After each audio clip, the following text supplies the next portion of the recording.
నమస్తే, welcome to Andhraprabha. నేను తేజస్వి. ఏపీలో ఈ ఎన్నికల్లో ఓ విచిత్ర పరిస్థితి నెలకొంది. ఏకంగా 6 మంది మాజీ ముఖ్యమంత్రుల పిల్లలు ఎన్నికల బరిలో నిలిచారు. గతంలో ఈ తరహా పోటీ ఎప్పుడూ లేదని చెప్పుకోవచ్చు. ఒకే ఎన్నికల్లో ఇంతమంది మాజీ ముఖ్యమంత్రుల పిల్లలు తమ అదృష్టాన్ని పరీక్షించుకోబోతుండటం, వారంతా వేర్వేరు పార్టీల తరపున పోటీ చేయబోతుండటం ఆసక్తి రేపుతోంది. వారిలో ఎంతమంది గెలవగలుగుతారనేది ఉత్కంఠగా మారింది. దేశంలో ఎన్నికల నగారం మోగింది. లోక్సభతో పాటు ఏపీ, అరుణాచల్ ప్రదేశ్, సిక్కిం, ఒడిశాలో అసెంబ్లీ ఎన్నికలు జరగనున్నాయి. ఈ షెడ్యూల్ విడుదలైన వెంటనే దేశవ్యాప్తంగా ఎన్నికల ప్రవర్తన నియమావళి అమల్లోకి వచ్చింది. లోక్సభతో పాటు మిగిలిన 4 రాష్ట్రాల్లో ప్రస్తుత ప్రభుత్వాల 5 ఏళ్ల పదవీకాలం ముగిసినట్లయింది. ఓటర్లు కొత్త ప్రభుత్వాలను ఎన్నుకోవాల్సి ఉంటుంది. అయితే ఈసారి ఏపీ ఎన్నికల బరిలో 6 మాజీ సీఎంల పిల్లలు పోటీ చేస్తున్నారు.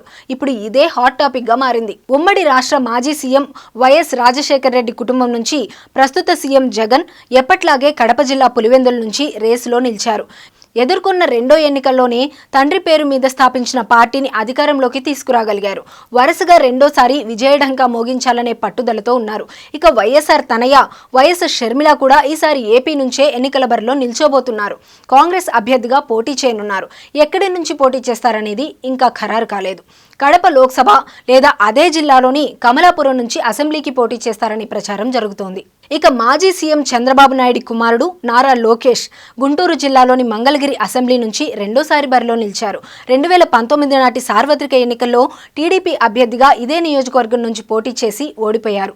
గతంలో శాసన మండలికి నామినేట్ అయ్యారు.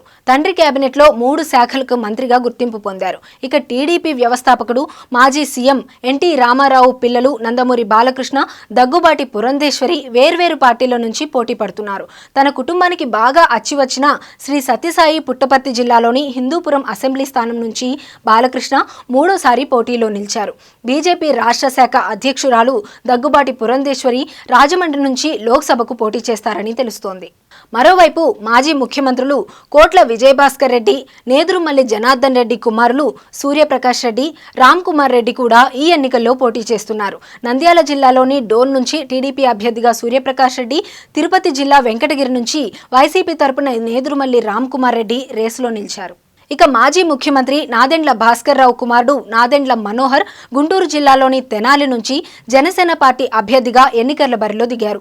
జనసేన పార్టీ తరపున ఆయన ఇక్కడి నుండి పోటీ చేయడం ఇది తొలిసారి. ఉమ్మడి రాష్ట్రంలో కాంగ్రెస్ తరపున ఇదే తెనాలి నుంచి 2 సార్లు విజయం సాధించారు.